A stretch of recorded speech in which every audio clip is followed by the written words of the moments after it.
ഈ വടക്കോട്ടൊക്കെ ഈ മലപ്പുറം കോഴിക്കോട് ആ ഒരു സൈഡിലൊക്കെ മുസ്ലിം ഫാമിലീസിൽ അല്ലെങ്കിൽ മലബാർ ടൈപ്പ് ഒരു വിഭവമാണ് ഈ അരിപ്പത്തിരി അല്ലെങ്കിൽ നൈസ് പത്തിരി എന്നൊക്കെ പറയുന്നത്. പത്തിരി എന്ന് പറഞ്ഞാൽ തന്നെ എല്ലാവർക്കും ഒരു ഇൻട്രസ്റ്റ് ആണ്. കാരണം വെച്ചാൽ അങ്ങനെ എപ്പോഴും ഒന്നും അങ്ങനെ ഈസി ആയിട്ട് കിട്ടുന്നതല്ല. ഇനി കടയിൽ നിന്നൊക്കെ മേടിക്കാന്ന് വെച്ചാൽ ഒരെണ്ണം 10 രൂപയ്ക്ക് നമുക്ക് കിട്ടുന്നത് ഭയങ്കര നൈസ് ആയിരിക്കും. അതൊന്നും കഴിച്ചൊന്നും ആവത്തൂല്ല, കൊതിയൊട്ട് മാറത്തൂല്ല. പക്ഷെ ഷാനവാസ് അനീഷിന്റെ അടുത്ത് അതൊരോന്നിങ്ങനെ എക്സ്പ്ലെയിൻ ചെയ്യാണ്. ശരിക്കും തൃശ്ശൂരൊക്കെ ഇത് ധാരാളം കിട്ടേണ്ടതാണ്. പക്ഷെ നമ്മുടെ അനീഷ് ശരിക്കും ഒരു നാട്ടിൻപുറത്തുകാരനാണ്. അങ്ങനെ ആ വലിയ വിഭവങ്ങളെ കുറിച്ചോ അല്ലെങ്കിൽ ഫാസ്റ്റ് ഫുഡിനെ കുറിച്ചോ കടയിലൊക്കെ കിട്ടുന്ന ആഹാരമൊന്നും പുള്ളിക്കാരൻ അധികം ട്രൈ ചെയ്തിട്ടില്ല എന്ന് തോന്നുന്നുണ്ട്. അപ്പം ഇന്നത്തെ കിച്ചൺ ടീമിനകത്ത് നമ്മുടെ അനീഷ്, അനുമോള്, ബിന്നി ഇവർ മൂന്നുപേരും ഭയങ്കര ലൈവായിട്ട് നിൽക്കുന്നുണ്ട്. ഈ കൂട്ടത്തിലേക്ക് ഈ ഷാനവാസ് അവിടെ ഉണ്ടായതുകൊണ്ടായിരിക്കാം, കാരണം വലിയ ആക്ടിവിറ്റീസോ ടാസ്കുകളോ ഒന്നുമില്ല. അപ്പൊ അതുകൊണ്ടാണോ എന്ന് അറിയത്തില്ല, നമ്മുടെ അനീഷും കൂടെ ആ ഒരു കൂട്ടത്തിൽ ചേർന്നിട്ടുണ്ട്. അപ്പൊ അനീഷിന് ശരിക്കും പറഞ്ഞാൽ ഷാനവാസ് പഠിപ്പിച്ചു കൊടുക്കുകയാണ് ഓരോ സ്പെഷ്യൽ വിഭവത്തെ കുറിച്ചൊക്കെ. അപ്പൊ എന്താണ് ഈ നോമ്പ് തുറക്കുന്ന സമയത്ത് അവിടെ എന്തൊക്കെയാ ഉണ്ടാകുക എന്നൊക്കെ അനീഷ് ചോദിച്ചു തുടങ്ങുകയാണ്. അങ്ങനെയാണ് ഈ ഒരു ടോക്കിലേക്ക് എത്തുന്നത്. അപ്പോഴത്തേക്കും ആദ്യം തന്നെ പറയുന്നുണ്ട് അവിടെ നൈസ് പത്തിരിയാണ് അവിടുത്തെ ഏറ്റവും ഇൻട്രസ്റ്റിംഗ് ആയിട്ടുള്ള കാര്യം. അതും ഈ പറയുന്ന കണക്ക് ചിക്കൻ ബീഫ് എന്നൊക്കെ പറയുന്നുണ്ട്. അപ്പൊ ശരിക്കും പറഞ്ഞാൽ ഷാനവാസ് അത് പറഞ്ഞപ്പോ എനിക്കും പെട്ടെന്ന് ഓർമ്മ വന്നതെന്ന് വെച്ചാല്, നല്ല എണ്ണയിൽ അങ്ങോട്ട് മൂത്ത്, അതും കുരുമുളക് പൊടി ഇട്ട് ബീഫ് അങ്ങോട്ട് വരട്ടി വെച്ചിട്ട് അത് ആ പറയുന്ന നൈസ് പത്തിരിക്കകത്ത് അങ്ങോട്ട് ഇട്ടിട്ട് ഇങ്ങനെ ചുരുട്ടി വെച്ചിട്ട് ഒരു കഴിക്കുന്ന ഒരു കഴിപ്പുണ്ട്. എൻ്റെ പൊന്നെ, അടിപൊളി ടേസ്റ്റ് ആണ്. പിന്നെ ഇതിൻ്റെ ഇടയിൽ ബിന്നിക്ക് ഓൾമോസ്റ്റ് ഈ പറയുന്ന എല്ലാ വിഭവത്തെക്കുറിച്ചും അല്ലെങ്കിൽ ഈ പറയുന്ന ഡിഷസിനെ കുറിച്ചൊക്കെ അറിയാൻ പറ്റും. എനിക്ക് പലതും എനിക്കറിയത്തില്ല. കാരണം എന്ന് വെച്ചാൽ നമ്മൾ ഇങ്ങോട്ട് ഈ ട്രിവാൻഡ്രം സൈഡിലോട്ടൊന്നും ഇത്രയും വലിയ കാര്യമായിട്ടും കെങ്കേയുമായിട്ടൊന്നും ഫുഡ് അത്ര ഡെലീഷ്യസ് ആയിട്ടൊന്നും ഉണ്ടാക്കില്ല എന്നാണ് എനിക്ക് തോന്നിയിട്ടുള്ളത്. പക്ഷേ ഈ നൈസ് പത്തിരി ഉണ്ടല്ലോ, അതും ബീഫും ചിക്കനും ഒക്കെ കൂട്ടി, അതും ചിക്കൻ കുറുമയൊക്കെ വേണം, സ്റ്റൂ അതൊക്കെ അങ്ങോട്ട് വെച്ചിട്ട് സെറ്റ് ആയിരിക്കും.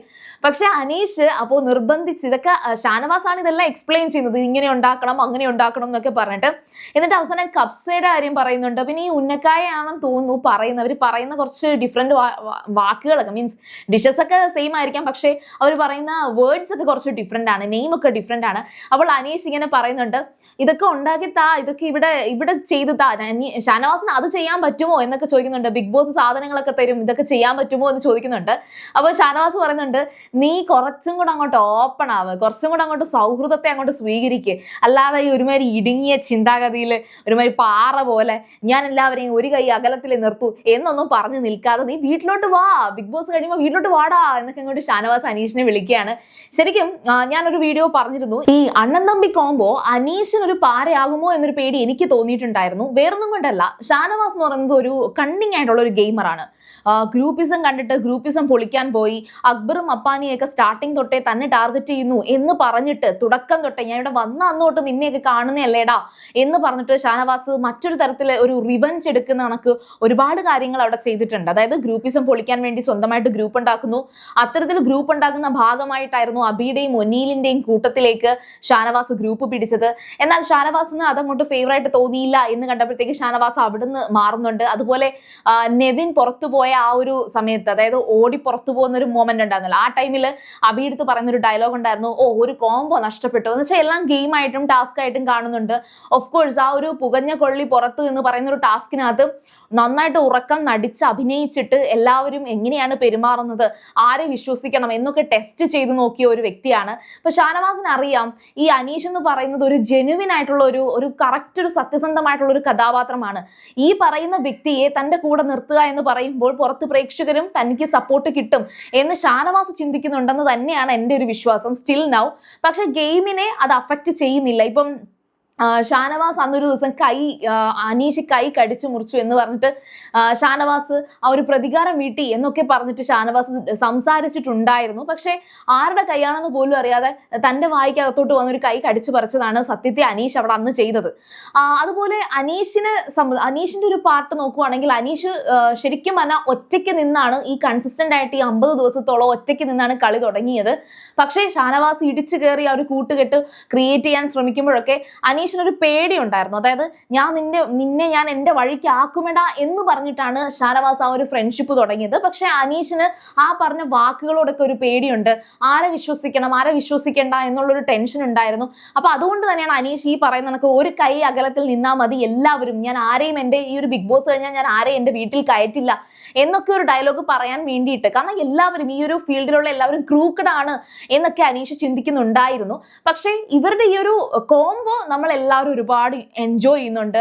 അത് സ്ക്രീൻ സ്പേസിലേക്ക് വരുമ്പോൾ അനീഷും ഷാനവാസും ഭയങ്കര എന്റർടൈൻമെന്റ് ആണ് കേട്ടോ. ഭയങ്കരമായിട്ട് നമുക്ക് തന്നെ ഇഷ്ടപ്പെടും അവരുടെ ചിരിയും കളിയും. പിന്നെ നമ്മുടെ അനീഷിനെ ഷാനവാസ് കടിക്കാൻ പോകുന്നത്, ഇടിക്കാൻ പോകുന്നത്, കെട്ടിപ്പിടിക്കാൻ പോകുന്നത് എല്ലാം അടിപൊളിയാണ്. ഞാൻ ഒരിക്കലും അതിനകത്ത് ഒരു നെഗറ്റീവ് പോലും എനിക്ക് അതിനകത്ത് തോന്നിയിട്ടില്ല. പക്ഷെ ബിഗ് ബോസ് എന്ന് പറയുന്ന ഒരു റിയാലിറ്റി ഷോയിൽ വളരെയധികം സത്യസന്ധമായിട്ട് കളിക്കാനായിട്ട് അതുപോലെ തന്നെ ഒരു എന്താ പറയാ ഒരു സ്മാർട്ടായിട്ട് നിൽക്കുന്ന ഒരു വ്യക്തി അനീഷാണ്. ഷാനവാസിന് വേറൊരു അതായത് മീൻസ് ഒരാൾ ഒറ്റയ്ക്ക് നിന്ന് കളിക്കുന്നു, ഒരാൾ നന്നായിട്ട് ഒറ്റപ്പെടലും അല്ലെങ്കിൽ ഈ പറയുന്ന കണക്ക് മറ്റുള്ളവരുടെ അടുത്തൊക്കെ ട്രിഗർ ചെയ്ത് പ്രശ്നങ്ങളൊക്കെ ഉണ്ടാക്കി വലിയ ചീത്തയൊക്കെ വിളിച്ച് കളിക്കുന്ന ഒരു വ്യക്തി ഷാനവാസാണ്. അപ്പൊ ഇവര് തമ്മിൽ ഒന്നിച്ച് നിന്ന് ഒരു നേട്ടവും ഉണ്ടാക്കാൻ പറ്റുമെന്ന് എനിക്ക് തോന്നുന്നില്ല. അതുകൊണ്ടാണ് പറയുന്നത്. അങ്ങനെ അനീഷ് ഒറ്റയ്ക്ക് നിന്ന് കളിക്കുന്നത് തന്നെയാണ് അനീഷിന് ഏറ്റവും സ്കോർ ചെയ്യാൻ പറ്റിയിട്ടുള്ളത്. ഇനിയും അങ്ങനെ തന്നെ കളിക്കണം എന്നാണ് എനിക്ക് ശക്തമായിട്ട് പറയാൻ തോന്നുന്നത്.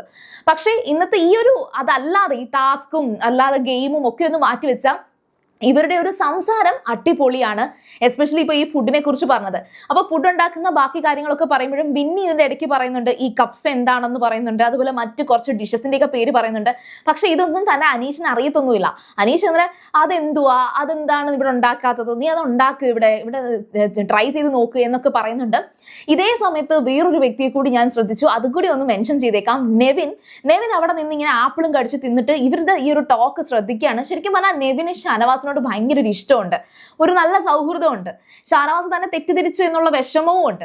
ഈ ഷാനവാസും നെവിനും തമ്മിലുള്ള ആ ഒരു ക്ലാഷ് ഒന്ന് മാറി അവർ തമ്മിലൊന്ന് കൂട്ടുകൂടിയിരുന്നെങ്കിൽ എന്ന് തോന്നുന്നുണ്ട്. പക്ഷെ ഷാനവാസ് കുറച്ചധികം ഈഗോ ഉള്ള അല്ലെങ്കിൽ അങ്ങനെ ഇങ്ങനെയൊന്നും തന്റെ നിലപാട് മാറ്റാൻ ഉദ്ദേശിക്കുന്നില്ല എന്ന് പറയുന്ന ഒട്ടും തന്നെ അൺഅപ്പോളജിക്കലായിട്ട്, അത് നമ്മുടെ ഒനീൽ പറഞ്ഞ ഒരു വാക്കാണ്. അതായത് ഒട്ടും തന്നെ അപ്പോളജി ചെയ്യാൻ ഇഷ്ടപ്പെടാത്ത ഒരു വ്യക്തിയാണ് ഷാനവാസ് എന്ന് ഒനീൽ പറയുന്നുണ്ട്. അത്തരത്തിൽ കുറച്ച് ഹാർഡ് ആയിട്ടുള്ള ഒരു ക്യാരക്ടറാണ് ഷാനവാസ്. പക്ഷേ നെവിൻ എന്ന് പറയുമ്പോൾ ഇന്ന് രാവിലെ തന്നെ നെവിനെ നമ്മൾ കണ്ടതാണ്. അവിടെയുള്ള അനിമോളുടെയൊക്കെ ഡ്രസ്സൊക്കെ എടുത്തിട്ട് അനിമോളുടെ ഷാളൊക്കെ എടുത്ത് ഇങ്ങനെ തട്ടം പോലെയൊക്കെ ഇട്ട് അവിടെ ഓടിക്കളിച്ച് പുള്ളിക്കാരൻ അങ്ങനെയാണ്. അതൊരു ജെനുവിൻ ക്യാരക്ടറാണ്. അതൊരു മോശമാണെന്നോ വൾഗറാണെന്നോ അല്ല. പക്ഷെ ഒരു വ്യക്തിയെടുത്ത് ഇന്റിമേറ്റ് ആയിട്ട് അത് ബിഹേവ് ചെയ്യുമ്പോൾ നെവിൻ ആ പറയുന്ന ഇപ്പം ഷാനവാസിന്റെ അടുത്താണെങ്കിൽ അങ്ങനെ ബിഹേവ് ചെയ്യുന്ന സമയത്തിന് ഷാനവാസിന് അതൊരു ഡിസ്റ്റർബൻസ് ആണെങ്കിൽ നെവിന്റെ ഭാഗത്ത് കുറച്ച് മിസ്റ്റേക്സ് ഉണ്ട്. അപ്പം എനിക്ക് ഇങ്ങനെ പെരുമാറുന്നത് എനിക്ക് ഇഷ്ടമല്ല എന്ന് ഷാനവാസ് പറഞ്ഞാൽ ഓഫ് കോഴ്സ് അത് നെവിൻ അക്സെപ്റ്റ് ചെയ്ത് ഒന്ന് ഇത്തിരി വിട്ടു നിൽക്കുന്നത് നല്ലതായിരിക്കും. അത് ആ ഒരു ഫിസിക്കലി ഉള്ളൊരു അറ്റാച്ച്മെന്റ്സ് ഒക്കെയാണ്. ഫ്രണ്ട്ഷിപ്പ് കൂടി വരുന്നതനുസരിച്ച് ഈ പറയുന്ന പ്രോക്സിമിറ്റി എന്ന് പറയും. നമ്മൾ ആ ഒരു വ്യക്തിയെടുത്ത് അടുത്ത് നിന്ന് പെരുമാറുക, കെട്ടിപ്പിടിക്കുക, കയ്യിൽ പിടിക്കുക, തോളിൽ പിടിക്കുക, ഈ ഒരു പ്രോക്സിമിറ്റി കൂടുന്നതനുസരിച്ച് ആ പ്രശ്നങ്ങളൊന്നും ഉണ്ടാവത്തില്ല. ശരിക്കും നെവിൻ ഇതിങ്ങനെ നോക്കിക്കൊണ്ട് ഇങ്ങനെ ആപ്പിളും കടിച്ച് തിന്നിട്ട് ഇവർ പറയുന്ന സംസാരമൊക്കെ കണ്ടുകൊണ്ട് നിൽക്കുന്ന കണ്ടപ്പോൾ ഭയങ്കര ഒരു വിഷമം തോന്നി. നെവിനും ഷാനവാസും തമ്മിൽ വീണ്ടും ആ ഒരു പഴയ ആ ഒരു ഫ്രണ്ട്ഷിപ്പിലേക്ക് എത്തട്ടെ എന്ന് നമുക്ക് ആശംസിക്കാം. പിന്നെ അത് മാത്രമല്ല ബിന്നി അവിടെ അടിപൊളിയായിട്ട് സംസാരിച്ചുകൊണ്ട് നിൽക്കുന്നുണ്ട്. അതുപോലെ അനുമോള് മറ്റേ വെണ്ടയ്ക്ക വിഴുക്കുവരട്ടി ഉണ്ടാക്കുന്നുണ്ട്. പക്ഷെ അത് വിഴുക്കുവരട്ടിയല്ല, അത് ഉപ്പേരിയാണ് എന്നൊക്കെ പറഞ്ഞിട്ട് അനീഷ് കിടന്ന് ബഹളം വെക്കുന്നുണ്ടായിരുന്നു. അപ്പൊ അനീഷ്, അനുമോള് അതുപോലെ ഷാനവാസ് ഇവർ മൂന്നുപേരും ഒരു ട്രയോ ആണ്. അടിപൊളി ഒരു കോംബോ ആണ് ഇവർ 3 പേര്. അപ്പൊ ഇവർ 3 പേരുമാണ് ഇന്ന് മോർണിംഗിൽ ഉടനീളം ആ കിച്ചണിലുള്ളത്. ആൻഡ് മറ്റൊരു ടീം അവിടെ ഇരുന്ന് ഗെയിം കളിക്കുന്നുണ്ട്. അതായത് ജിസേല്, ജിഷിന്, ആര്യൻ, അക്ബർ ഇവരെല്ലാവരും മറ്റൊരിടത്തിരുന്ന് ഗെയിം കളിക്കുകയാണ്. പക്ഷെ ബിഗ് ബോസെ മടുത്തു, കുഴഞ്ഞു. ഇനി അടുത്ത എന്തെങ്കിലുമൊക്കെ കാര്യമായിട്ട് വല്ല ചലഞ്ചിങ് ആയിട്ടുള്ള ടാസ്കോ അല്ലെങ്കിൽ ഒരു ഫൈറ്റോ ഒക്കെ അങ്ങോട്ട് ഇടാനുള്ള ഒരു കാരണം ഉണ്ടാക്കുക. കാരണം എന്ന് വെച്ചാൽ ഇന്ന് രാവിലെ തൊട്ടേ ഭയങ്കര ശോകമാണ്. കുറച്ച് ഫണ്ണൊക്കെ ഉണ്ട്, എന്റർടൈൻമെന്റ് ഒക്കെയാണ്. പക്ഷെ അങ്ങോട്ട് ഒരു സ്ലോ ആയി കിടക്കുകയാണ് ഇന്ന് മോർണിംഗ് തൊട്ട്. അപ്പോൾ അതൊക്കെ അങ്ങോട്ട് കൊണ്ട് അടിച്ച് പൊളിച്ച് ഒരു നല്ല ടാസ്ക് ഒക്കെ കൊടുത്ത് എല്ലാവരെയും കൊണ്ട് ഉണർത്തുക. എല്ലാവരും മേക്കപ്പ് ഒക്കെ ഇട്ട് കുറച്ചുപേർ കിച്ചണിലും കുറച്ചുപേരൊക്കെ ആ ഒരു ലിവിംഗ് ഏരിയയിലൊക്കെ ഇരുന്ന് എല്ലാവരും ഇരുന്ന് ഗെയിം കളിക്കുകയാണ്.